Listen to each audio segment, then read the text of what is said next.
श्री राधा कृष्णाभ्याम नमः। भगवान श्री कृष्ण की कथाओं का आश्रय लेने वाले भक्तजनों, मैं संध्या रानी महात्मा वेद व्यास जी एवं गुरुजनों की आज्ञा से श्रीमद् भागवत महापुराण के एकादश स्कंद के 27वें अध्याय को प्रारंभ करती हूँ। अध्याय 27 क्रिया योग का वर्णन। उद्धव जी ने पूछा, भक्त वत्सल श्री कृष्ण, जिस क्रिया योग का आश्रय लेकर जो भक्तजन जिस प्रकार से जिस उद्देश्य से आपकी अर्चा पूजा करते हैं, आप अपने उस आराधन रूप क्रिया योग का वर्णन कीजिए। यह क्रिया योग पहले पहल आपके मुखारबिंद से ही निकला था। आपसे ही ग्रहण करके इसे ब्रह्मा जी ने अपने पुत्र भृगु आदि महर्षियों को और भगवान शंकर ने अपनी अर्धांगिनी भगवती पार्वती जी को उपदेश किया था। यह क्रिया योग ब्राह्मण, क्षत्रिय आदि वर्णों और ब्रह्मचारी, गृहस्थ आदि आश्रमों के लिए भी परम कल्याणकारी है। मैं तो ऐसा समझता हूँ कि स्त्री शूद्र आदि के लिए भी यही सबसे श्रेष्ठ साधना पद्धति है। कमल नयन श्याम सुंदर, आप कृपा करके मुझे यह कर्म बंधन से मुक्त करने वाली विधि बतलाइए। भगवान श्री कृष्ण ने कहा, उद्धव जी, कर्म कांड का इतना विस्तार है, उसकी कोई सीमा नहीं है। मेरी पूजा की 3 विधियां हैं, वैदिक, तांत्रिक और मिश्रित। इन तीनों में से मेरे भक्त को जो भी अपने अनुकूल जान पड़े, उसी विधि से मेरी आराधना करनी चाहिए।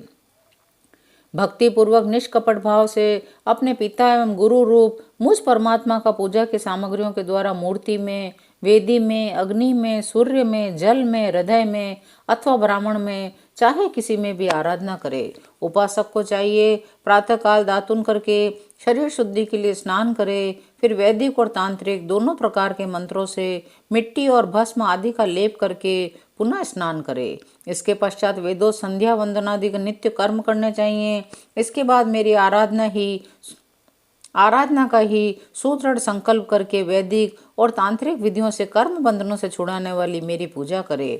मेरी मूर्ति 8 प्रकार की होती है, पत्थर की, लकड़ी की, धातु की, मिट्टी की, चंदन की, चित्रमयी, बालुकामयी, मनोमयी और मणिमयी। चल और अचल भेद से 2 प्रकार की प्रतिमा ही मुझ भगवान का मंदिर है। अचल प्रतिमा के पूजन में प्रतिदिन आवाहन और विसर्जन नहीं करना चाहिए। चल प्रतिमा के संबंध में विकल्प हैं, चाहे करें चाहे न करें, परंतु बालुकामय प्रतिमा में तो आवाहन और विसर्जन प्रतिदिन करना ही चाहिए। मिट्टी और चंदन की चित्रमय प्रतिमाओं को स्नान न करावे, केवल मार्जन कर दे, परंतु और सबको स्नान कराना चाहिए।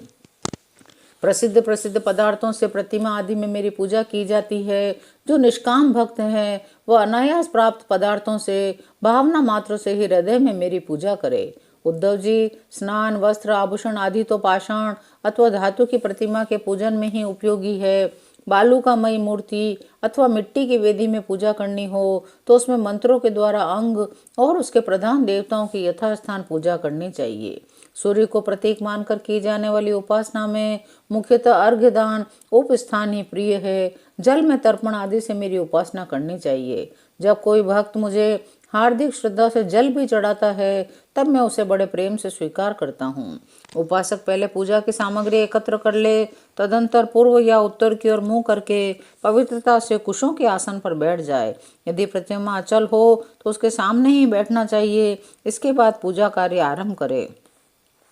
अंग न्यास करे, कर न्यास करे, मंत्र न्यास करे। इसके बाद जल से भरे हुए कलश और प्रोक्षण पात्र आदि की पूजा गंध पुष्प आदि से करे। पाद्य पात्र में श्यामक, सामे के दाने, धूप, कमल, विष्णु क्रांता, चंदन, तुलसी दल आदि। अर्घ्य पात्र में गंध पुष्प, अक्षत, जौ, कुश, तिल, सरसों और धूप। आचमन पात्र में जायफल, लौंग आदि डाले।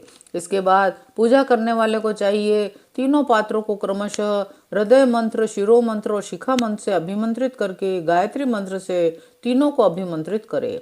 इसके बाद प्राणायाम के द्वारा प्राणवायु और भावनाओं द्वारा शरीरस्थ अग्नि के शुद्ध हो जाने पर हृदय कमल में परम सूक्ष्म श्रेष्ठ दीप शिखा के समान मेरी जीव कला का ध्यान करे। बड़े बड़े सिद्ध ऋषि मुनि ओंकार के आकार, उकार, मकार, बिंदु, नाद, इन 5 कलाओं के अंत में उसी जीव कला का ध्यान करते हैं। वह जीव कला आत्मस्वरूपणी है। जब उसके तेज से सारा अंतःकरण और शरीर भर जाए, तब मानसिक उपचारों से मन ही मन उसकी पूजा करनी चाहिए। तदनंतर तन्मय होकर मेरा आवाहन करे, प्रतिमा आदि में स्थापना करे, मंत्रों के अंगन्यास करके उसमें मेरी पूजा करे। मेरे आसन में धर्म आदि गुणों, विमला आदि शक्तियों की भावना करे। आसन के चारों कोनों में धर्म, ज्ञान, वैराग्य और ऐश्वर्य रूप 4 पाए हैं।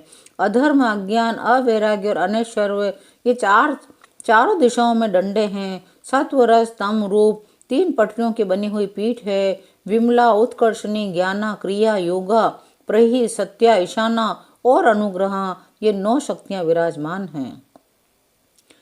5 सुदर्शन चक्र, 5 जन्य शंख, कौमुदी, गदा, खड़ग, बाण, धनुष, हल, मुसल, इन 8 आयुधों की पूजा 8 दिशाओं में करे। कौस्तुभ मणि, वैजंती माला, श्रीवत्स की वक्ष स्थल पर यथास्थान पूजा करे। नंद, सुनंद, प्रचंड, चंड, महाबल, बल, कुमुद और कुमुदेक्षण, इन 8 पार्षदों की 8 दिशाओं में गरुड़ के सामने दुर्गा, विनायक, व्यास और विश्वक्सेन की चारों कोनों में स्थापना करके पूजन करे। बाईं ओर गुरु की यथाक्रम पूर्वादि दिशाओं में इंद्रादि 8 लोकपालों की स्थापना करके प्रोक्षण, अर्घ्यदान आदि क्रम से उनकी पूजा करनी चाहिए। मेरा भक्त वस्त्र, यज्ञोपवीत, आभूषण, पत्र, माला, गंध और चंदन आदि से प्रेम पूर्वक यथावत मेरा श्रृंगार करे। हो सके तो गुड़, खीर, घृत, पूड़ी, पुए, लड्डू, हलवा, दही, दाल आदि विविध व्यंजनों का नैवेद्य लगाए। भगवान के विग्रह को दातुन कराए, उपटन लगाए, पंचामृत आदि से स्नान कराए, सुगंधित पदार्थों का लेप करे, दर्पण दिखाए, भोग लगाए। शक्ति हो तो प्रतिदिन अथवा पर्वों के अवसर पर नाचने गाने आदि का प्रबंध करे। वेदी के चारों ओर कुश खंडिका करके चारों ओर 20-20 कुश बिछाकर मंत्र पढ़ता हुआ उन पर जल छिड़के तदनंतर अग्नि में मेरा इस प्रकार ध्यान करे। मेरी मूर्ति तपाए हुए सोने के समान दम दम दमक रही है। रोम रोम से शांति की वर्षा हो रही है। लंबी और विशाल 4 भुजाएं हैं। शंख, चक्र, गदा, पद्म विराजमान है। कमल की केसर के समान पीला पीला वस्त्र फहरा रहा है। सिर पर मुकुट, कलाइयों में कंगन, कमर में करधनी, बाहों में बाजूबंद झिलमिला रहे हैं। वक्ष स्थल पर श्रीवत्स का चिन्ह है। गले में कौस्तुभ मणि, घुटनों तक वनमाला लटक रही है। इस मूर्ति का ध्यान करके पूजा करनी चाहिए। इसके बाद सूखी समिधाओं को घी में डुबोकर आहुति दे। तदनंतर घी से भिगोकर अन्य हवन सामग्रियों से आहुति दे। ओम नमो नारायण इस अष्टाक्षर मंत्र से विधि पूर्वक मंत्रों से हवन करे। इस प्रकार अग्नि में अंतर्यामी रूप से स्थित भगवान की पूजा करके उन्हें नमस्कार करे। प्राचीन ऋषियों के द्वारा अथवा प्राकृत भक्तों के द्वारा बनाए हुए छोटे बड़े स्तव स्तोत्रों से मेरी स्तुति करके प्रार्थना करे। भगवान आप मुझ पर प्रसन्न हो, मुझे अपने कृपा प्रसाद से सराबोर कर दें। अपना सिर मेरे चरणों पर रख दे। अपने दोनों हाथों से दाएं से दाहिना और बाएं से बायां चरण पकड़कर कहे, भगवान इस संसार सागर में मैं डूब रहा हूँ। मृत्यु रूपी मगर मेरा पीछा कर रहे हैं। मैं डर कर आपकी शरण में आया हूँ। आप मेरी रक्षा कीजिए। इस प्रकार स्तुति करके मुझे समर्पित की हुई माला आदर के साथ अपने सिर पर रखे। उसे मेरा दिया हुआ प्रसाद समझे। यदि विसर्जन करना हो तो ऐसी भावना करे प्रतिमा से एक दिव्य ज्योति निकली है, वह मेरी हृदयस्थ ज्योति में लीन हो गई है। बस यही विसर्जन है। प्रतिमा आदि में जब जहाँ श्रद्धा हो तब वहाँ मेरी पूजा करनी चाहिए, क्योंकि मैं सर्वात्मा हूँ, समस्त प्राणियों में, अपने हृदय में भी स्थित हूँ। उद्धव जी, जो मनुष्य इस प्रकार वैदिक तांत्रिक क्रिया योग के द्वारा मेरी पूजा करता है, वह इस लोक और परलोक में मुझसे अभिष्ट सिद्धि प्राप्त करता है। जो निष्काम भाव से मेरी पूजा करता है, उसे मेरा भक्ति योग प्राप्त हो जाता है। जो अपनी दी हुई या दूसरों की दी हुई देवता और ब्राह्मण की जीविका हरण कर लेता है, वह करोड़ों वर्षों तक विष्ठा का कीड़ा होता है। जो लोग ऐसे कामों में सहायता, प्रेरणा अथवा अनुमोदन करते हैं, वे भी मरने के बाद प्राप्त करने वाले के समान ही फल के भागीदार होते हैं। यदि उनका हाथ अधिक रहा तो फल भी उन्हें अधिक ही मिलता है। 27वां अध्याय यहीं विराम लेता है। शेष अगले अंकों में। जय श्री कृष्ण।